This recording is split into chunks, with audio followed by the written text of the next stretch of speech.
গত ৫ বছরে আপনি কি বদলেছেন? চিন্তার ধরন, কথা বলার ধরন, কোন জিনিসে আনন্দ পান, কোন জিনিসে ভয় লাগে? এখন আরেকটা প্রশ্ন। এই ৫ বছরে আপনার আশেপাশের মানুষ, জায়গা, পরিবেশ এগুলো কি বদলেছে? বেশিরভাগ মানুষ বলবেন হ্যাঁ, দুটোই বদলেছে। কিন্তু কোনটা বদলেছে আগে?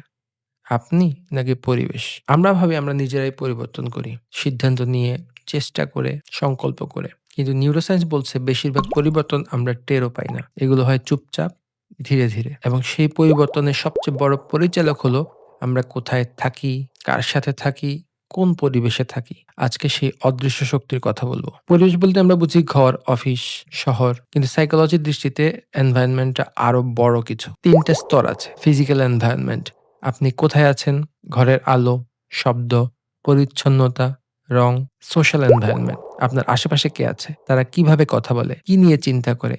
কি স্বপ্ন দেখে? ইনফরমেশন এনভায়রনমেন্ট আপনি প্রতিদিন কি দেখছেন, কি পড়ছেন, কোন কনটেন্ট কনজিউম করছেন? এই ৩ টা মিলিয়েই আপনার পরিবেশ। এবং এই ৩ টা প্রতিদিন, প্রতি মুহূর্তে আপনার মস্তিষ্ককে শেপ করছে। আপনার জানা বা না জানায় কিছু আসে যায় না। মস্তিষ্কে আসলে কি হয়? ১৯৪৯ সালে নিউরোসায়েন্টিস্ট ডোনাল্ড হেব একটা কথা বলেছিলেন যে আজও একটা গুরুত্বপূর্ণ নিউরোসায়েন্স প্রিন্সিপাল হিসেবে টিকে আছে।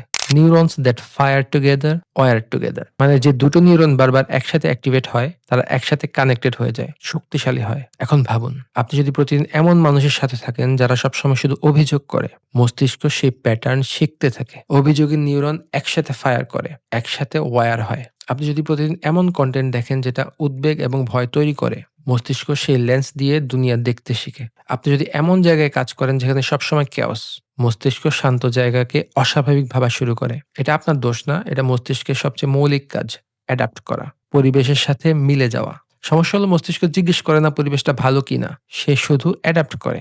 পরিবেশ ৩ ভাবে মস্তিষ্ককে বদলায়। প্রথম, মানুষ। জিম রন বলেছিলেন, আপনি আপনার সবচেয়ে কাছের ৫ জন মানুষের এভারেজ। এটা শুধু কথার কথা না, এটা নিউরোসায়েন্স। মিরর নিউরনস মস্তিষ্কের সেই অংশ যেটা অন্যের আচরণ দেখে নিজেও অনুভব করে। এরাই দায়ী। যার সাথে বেশি সময় কাটান, তার চিন্তার ধরন, কথা বলার প্যাটার্ন, এমনকি আবেগের প্রতিক্রিয়া সব ধীরে, ধীরে আপনার মধ্যে ঢুকে যায়।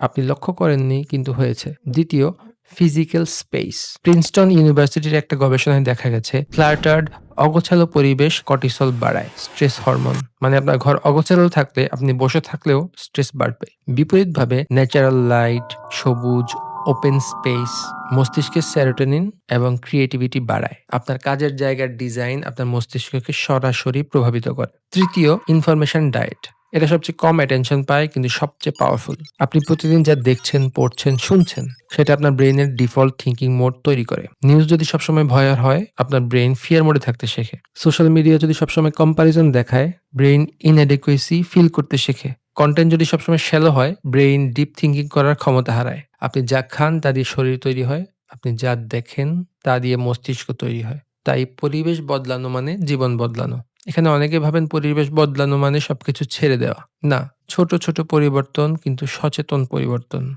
৩ টা কাজের কথা বলব। ১. আপনার ওই ৫ জনকে অডিট করুন। একটু সময় নিন। ভাবুন আপনি কোন ৫ জনের সাথে সময় কাটান। তারা কি আপনাকে এগিয়ে নিচ্ছে নাকি আটকে রাখছে?